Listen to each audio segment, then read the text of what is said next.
We are Didi and Arma, and in our daily lives we support people on the path of self-liberation. We teach time-tested energy skills like Qigong, Tai Chi, internal alchemy, traditional nutrition and meditation.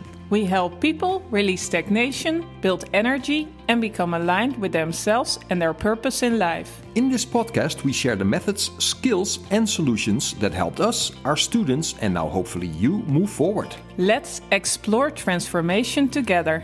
We're talking about the fire element and how that relates to our purpose, our higher purpose. Yeah. So we want to start with the fire element and why the fire element now. Yeah, fire element. Well, fire element is related to summer. Mm-hmm. And they say it's summer at the moment. Today it looks a bit like it, but Yeah, it's been a bit of a strange summer. But normally summertime is the energy of the great yang energy. Yep. And so fire element also stands for this big expanding energy. Right. Look at nature. Look at the heat and the warmth and the sun and Exactly. So this is the time to explore this feeling. When you're in this season, it's a great time to explore what this energy also is inside you.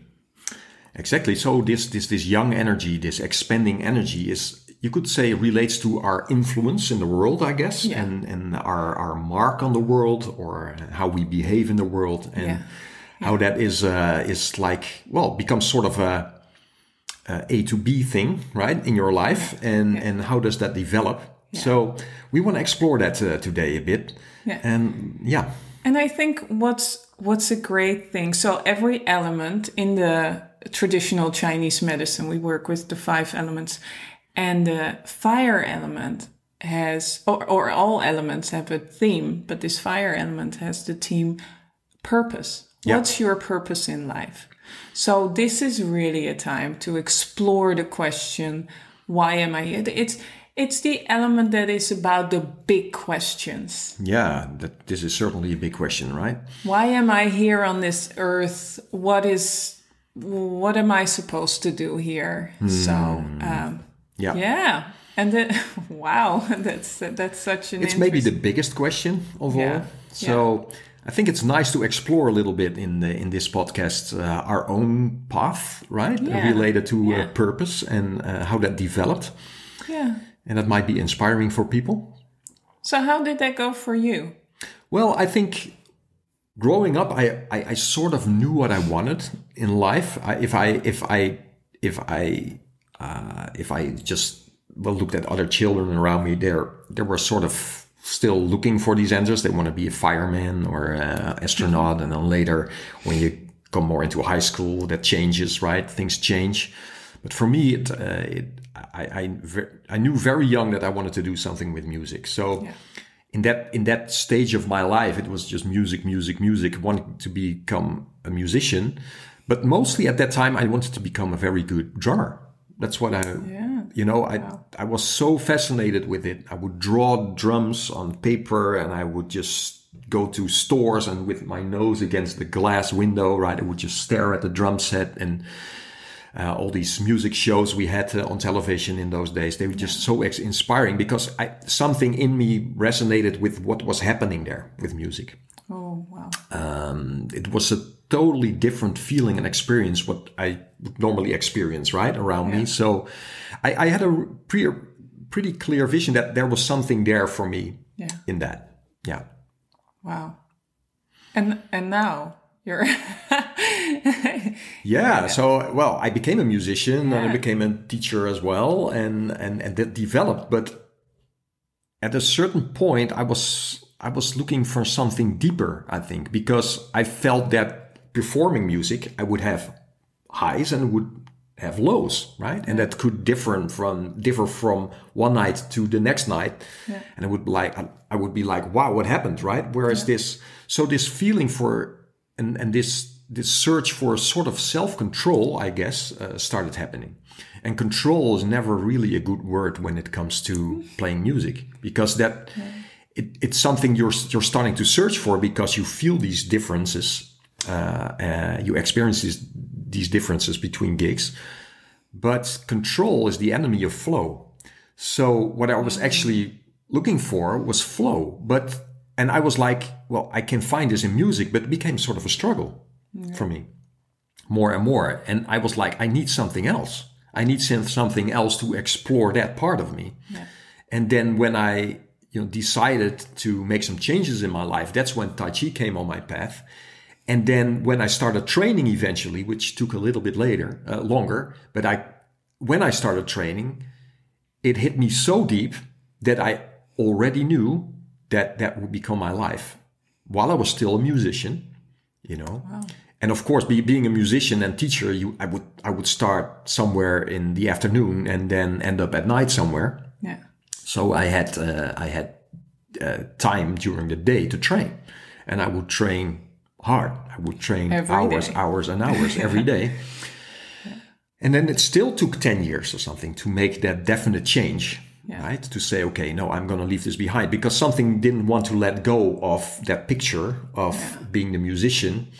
And but something already knew that I didn't have to. I don't have to let music go per se, but it became a totally different thing. It was like music was guiding me into the direction of this search of flow. So I was like, okay, I can use music for that, but I can also just sit and become present. And so what I had to do, instead of being active, I had to learn to slow everything down and become more quiet. Yeah. So that's what I started doing in my life. So you think your purpose is this, but I think one part of your purpose can lead to a next purpose, right?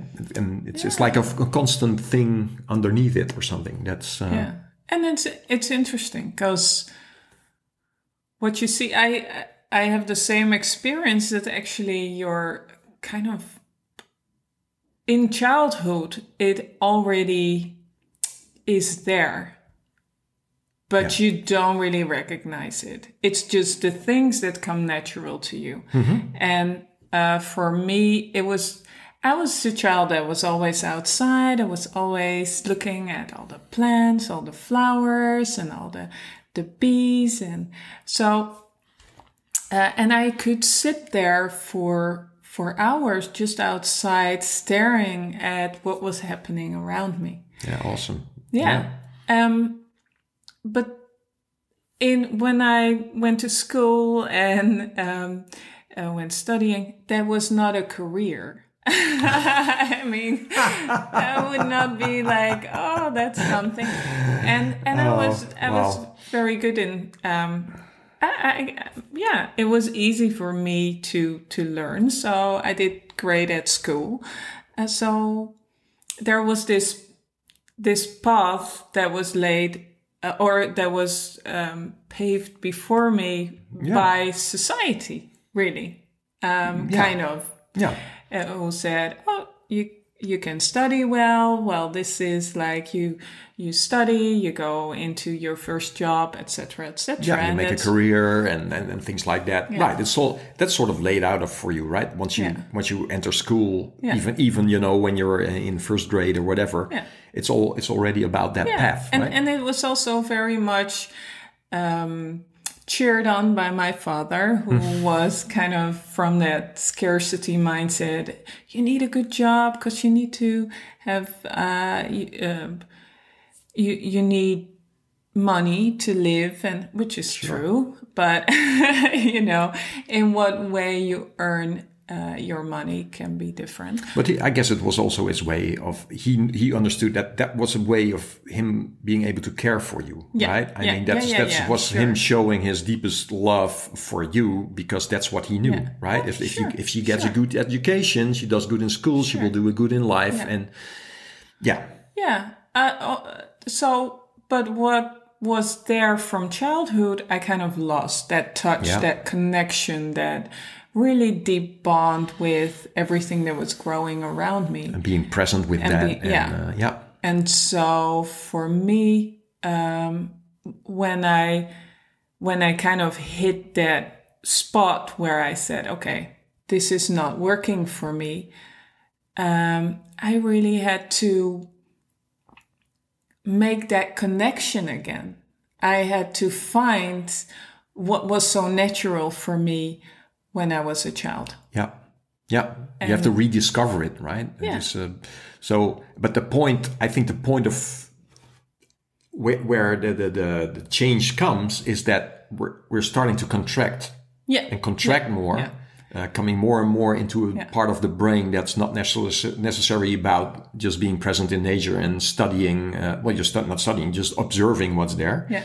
And when does this contraction become so strong that you're starting to notice it as something like, well, I have to turn this around because I'm not feeling good now, right? I wasn't feeling at all. Exactly. Yeah.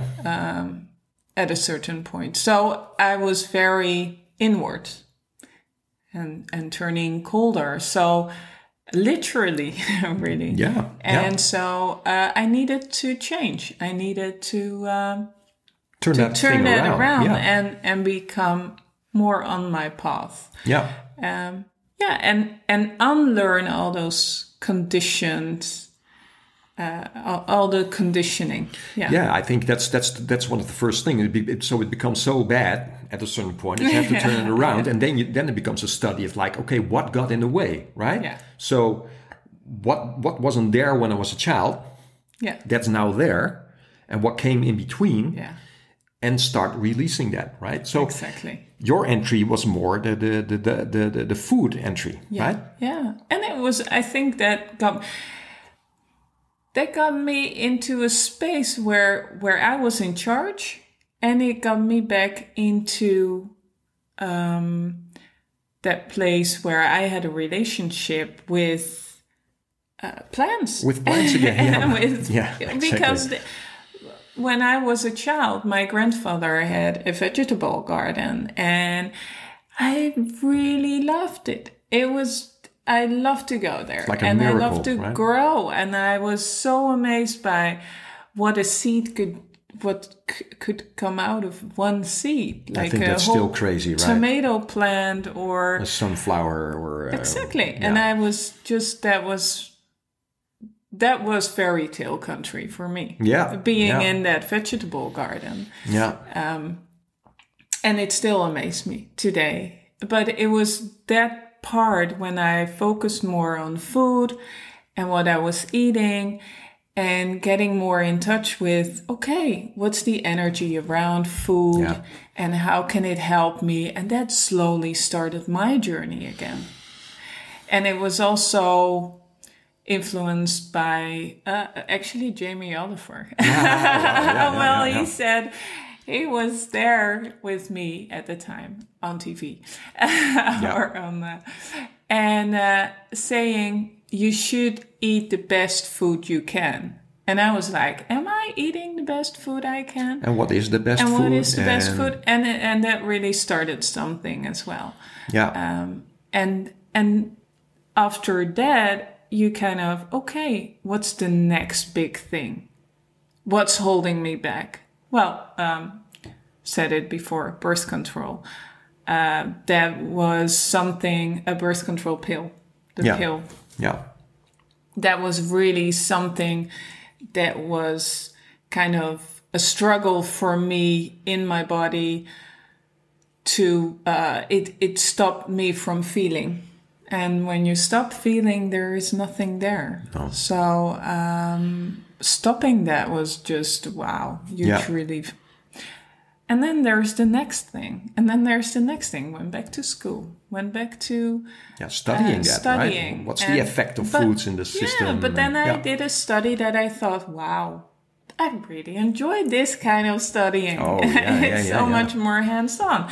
And then herbs, and that opened my whole fairy tale life again. Like, wow, I can study about all these plants and what they're doing and how they grow. And and this 5 element system that really, you brought that into the home, right? And it's such a it's just a miracle that you have something that can explain these changes that are happening and that explain growth and decline and everything in between. And what was so amazing, especially studying about food, but also about herbs, that all these plants, they show in what element they have their function. And right. Wow. If I start about that, then we don't have time for that. But it got me into my passion. Yeah. I felt so much joy around these subjects, and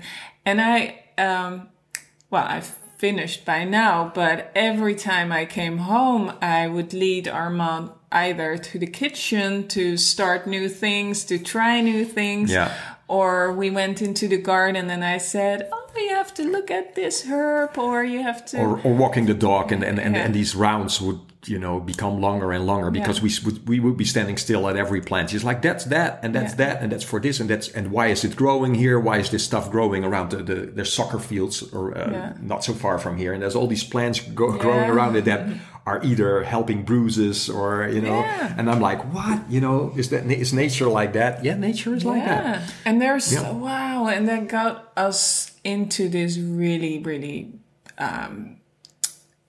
other state, this state of connection with nature again. And it's amazing. Yeah, so you're going sort of full circle there, right? Yeah. And I'm not saying full circle; it's more like a spiral you're doing, right? So you're being led off. You became distracted, you could say, right? Yeah. At a certain point, and then now you come back again, but now you know even more because you have a system to work with. Yeah. Very old system. So you're still with your hands in the dirt and green fingers and everything, but you know so much more and you understand so much more about yourself. So, and that's going to help. And I think that's the whole clue here is that we recognize these stagnations and that becomes just I don't know. It's like recognizing and releasing one stagnation leads to the next one, like peeling an onion, right? It's all these layers that you come across with yourself. So my entry was more of a physical one, I think, right? But for you, and that's what I remembered. There was a point where I was a child, and I didn't say that in the beginning, but music was very important. But there was a time that I thought like I could choose now become like an athlete, a sports person, right, or become a musician, because that part also really intrigued me, right? Yeah. I liked karate. That's what I did as a kid. I liked squash. I liked basketball. Being active. Yeah. I really liked being active.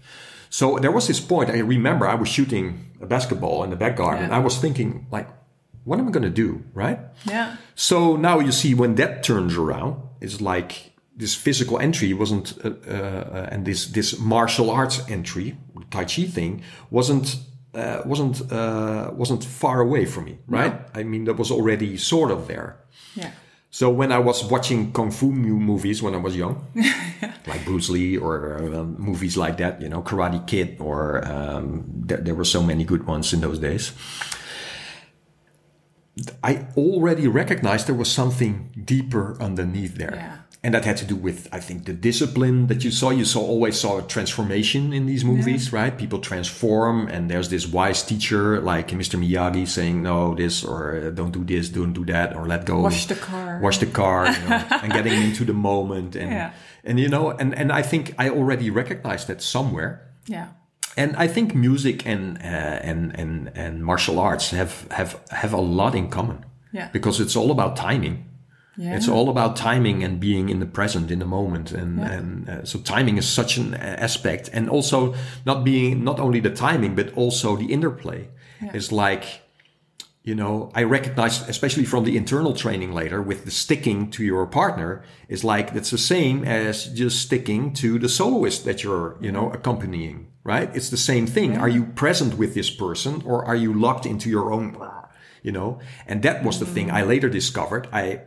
At certain points, I would come into control. I wanted to control a situation. Then that becomes small, right? And there were evenings, like gigs, where I would just, be so present with everyone. But I thought that I had to control that somehow, right? I mean, okay, now I had a good gig, so then tomorrow it's going to be a great gig again, right? But I found that, controlling that was just led me to the opposite. And that's interesting because I remember you coming home and writing down what went well and trying to remember for the next time. Yeah. And I think most of the time you were looking for physical aspects, like how do I technically do hold this my or sticks or hit the drum. Yeah. But at that time, and this is years and years ago, you were not thinking about what kind of state am I in. No, and that's the difference, right? Yeah. It's not like, am I in a relaxed state? Am I in a present state? Yeah. Sometimes I was, but I didn't have control over that, right? No. Yeah. There's the word again. So that I it happened. Yeah. And now, when you understand that, it's all about letting go, recognizing your control inside of you, and then. But what controls, right? Is that an insecurity? Of course.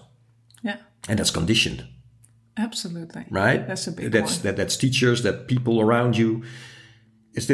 I think a lot of people recognize a certain amount of control. They're trying to control something that's not controllable. Yeah. Right? And that's leading to this contraction. So if we're talking about purpose, I think every path could lead to recognizing control and step by step recognizing where is this control in my body, in my system, in my thinking, in my feeling, and let that go. Yeah. Turn that around. Yeah. And I think if you don't know, because still sometimes I wonder like, oh, what's my purpose? Because it's so obvious in a way, but it's hard to see.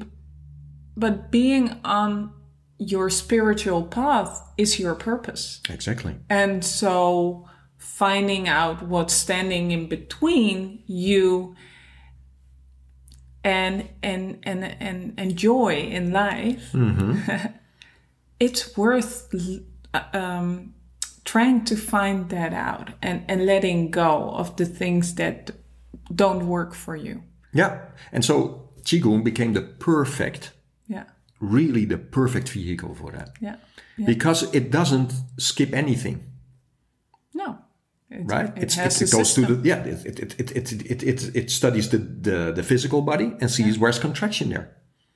Turn that around. Yeah. So from muscle tension we go to tendons and we open the system, and with all these stretch training that we're doing, throwing exercise, we're throwing tension out of the system and things starts to open. So that's where you start turning contraction around to expansion.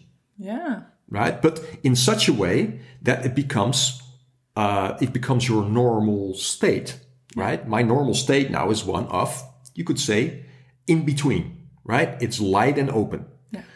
And that helps everything because that influences everything that's above that, right? On the vibrational scale, like your emotions, right? I mean, if you stretch, you feel better on every level after the stretch. So it influences what's above. So, and then we have the energy, we're circulating energy, we're working with energy, releasing energy, building energy. Wow, right? And that has a tremendous effect on your mental body as well. So your mindfulness becomes stronger and stronger and stronger on all these levels. So that a fly could land on me now and I recognize it's like, oh, open. And, because you're so aware of stagnation now in the system is that it immediately releases as well. Yeah. And of course, it's still, it's a development. Yeah. I mean, I think that never stops, right? You're always a work in progress. Yeah. Yeah. But what I found is that, some of these things I was already doing, like with music, I was already teaching because I had probably some way that I could communicate what I've learned so far. I could communicate that to other people. So teaching was something I guess was already sort of in the start for me somewhere, right? But I also had to sort of come to terms with that, with myself. Yeah. Because something was not looking down upon that, was more like, no, I want to be there. I want. Instead of like, my grandfather was a teacher. Yeah. And he was teaching English and things like that in school, but he was one of my first teachers, right? So his influence was already great on me. Drawing, he played music, and I used to draw as a kid as well, and later in life, and done painting and things like that.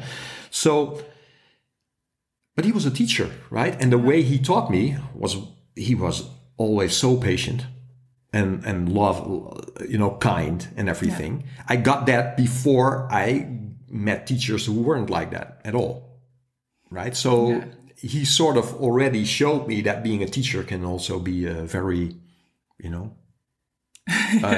beautiful thing. Yeah. That you can be, and working with people. Yeah. And it's sometimes also, what kind of image do you get by a word?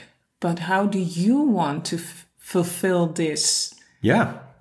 And not just seeing, a teacher and going back to that bad teacher that you had. Right.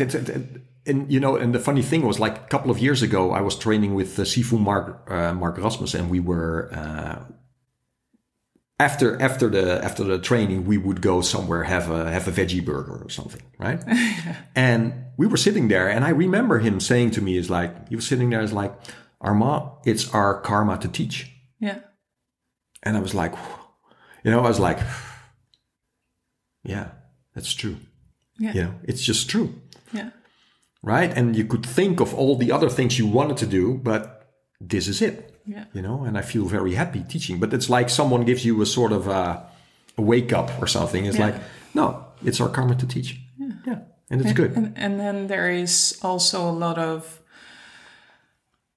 release behind that, because you don't have to go for that path being a rock star around the world. Right. Or maybe in this position you can still be. Yeah, but I've been close as well. I've been in so many situations with bands, and I would be in some record label person's house, right? And then we would talk about things like, you just work hard and make demos, and I'm back to London now, but when I'm back we'll talk some more. And I've been very close in a lot of times to actually going to Yeah.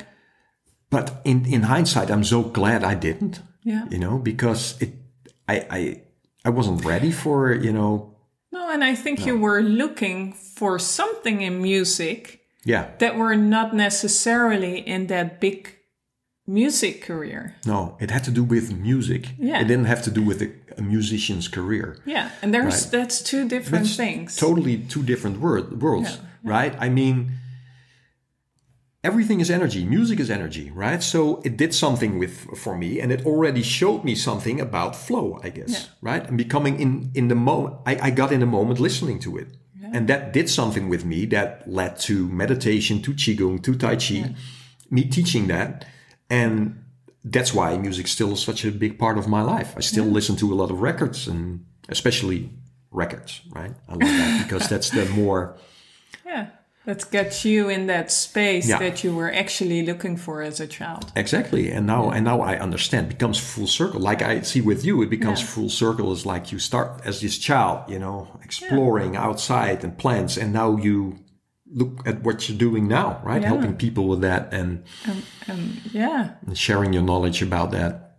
Absolutely. So this purpose comes through once you recognize what's in between. I guess that's what it is, right? And just trust that. Yeah. Trust that. See where the expansion is, where you really feel that joy and that, this completeness, right? And look for the signs that you already had when you were young. Yeah, this inner smile that is like, this is where I want to be. Yeah. Wow. Interesting conversation. Yeah, that's it for today. Yeah. So, thank you. Thank you for listening or watching and listening if you're on YouTube. And like and subscribe. We'll be back for more. See you in the next one. Bye. Bye.